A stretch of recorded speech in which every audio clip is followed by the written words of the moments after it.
Hello everyone, बहुत-बहुत स्वागत है। आज का हम वीडियो डिस्कस करने वाले हैं जिन पेशेंट्स को शरीर में सूजन आती है। अब वो सूजन उनको चाहे ऑर्गेनिक है या फिर नॉन ऑर्गेनिक है, मतलब कि अगर चाहे उनके शरीर के अंदर कोई समस्या नहीं आ रही है और उनको सूजन तब भी बन जाती है।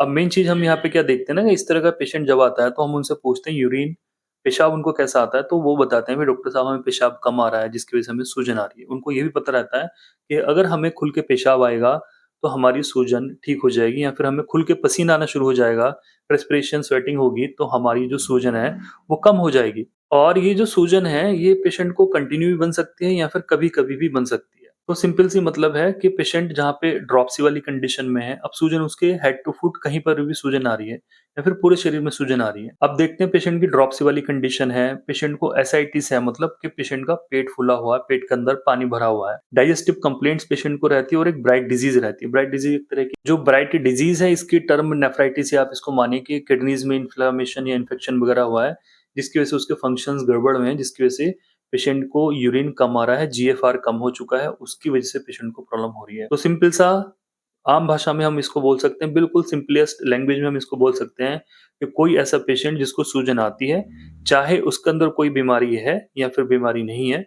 अब बीमारी कौन-कौन सी पेशेंट को हो सकती है? पेशेंट को लीवर की डिजीज़ हो सकती है कि उसके लीवर के अंदर समस्या होने लगी है, फैटी लीवर हो चुका है, ग्रेड 2, ग्रेड 1 है। फिर पेशेंट को किडनी की डिजीज़ है, वहाँ पे पेशेंट को सूजन आने लगी है। तो ऐसी कंडीशन को ठीक करने के लिए होम्योपैथी में एक मेडिसिन आती है जिसका नाम है एपोसाइनम कैनाबिनम। तो ये जो मेडिसिन हम इसको मदर टिंचर के रूप में यूज़ करते हैं, इसके कुछ सिम्पटम्स ऐसे हैं, ड्रॉप्सी विद और without organic disease.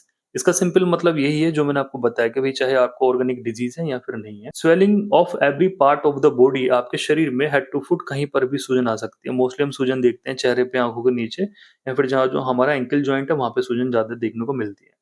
With scanty urine, बहुत कम पेशाब आता है। विद स्कैंटी स्वेट्स, मतलब पेशेंट को जो पसीना बिल्कुल आना बंद हो चुका है। अब पेशेंट को बहुत अच्छा तब लगता है जब उसको पसीना कई बार आ जाता है तो उसको बहुत अच्छी फीलिंग होती है।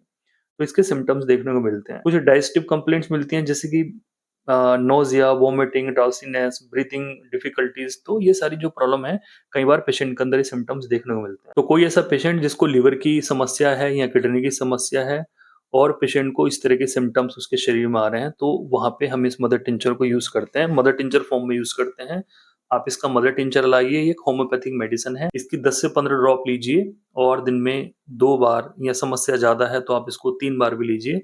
10 से 15 बूंदें दिन में 3 बार ताज़े पानी में खाना खाने के बाद आप इस दवाई का सेवन कीजिए। ये बढ़िया मेडिसिन है, इसका कोई ऐसा नुकसान नहीं है। बाकी इस वीडियो में एक वार्निंग नोट ये भी है कि जो पेशेंट क्रोनिक किडनी डिजीज़ से पीड़ित हैं, मतलब कि क्रोनिक उनका क्रेटिनिन बढ़ा हुआ है या यूरिया बढ़ा हुआ है, अभी स्टार्टिंग है तो आप इस दवाई को ले सकते हैं। बाकी जिनकी प्रॉब्लम बहुत पुरानी है, तो वो अपने डॉक्टर से ही कंसल्ट करें। यहाँ पे इस तरीके से यहाँ पे मैं मेडिसिन ऐसे सजेस्ट नहीं करता हूँ, खास करके क्रोनिक केस में। तो आज का वीडियो बस हम यही खत्म करते हैं। इस वीडियो को आप ज़्यादा से ज़्यादा शेयर कर सकते हैं। ये मेडिसिन आपको ऑफलाइन भी अवेलेबल हो जाएगी, आस-पास जो होम्योपैथी डॉक्टर आप उनसे ले सकते हैं। आप इसको ऑनलाइन भी परचेज़ कर सकते हैं। नमस्कार।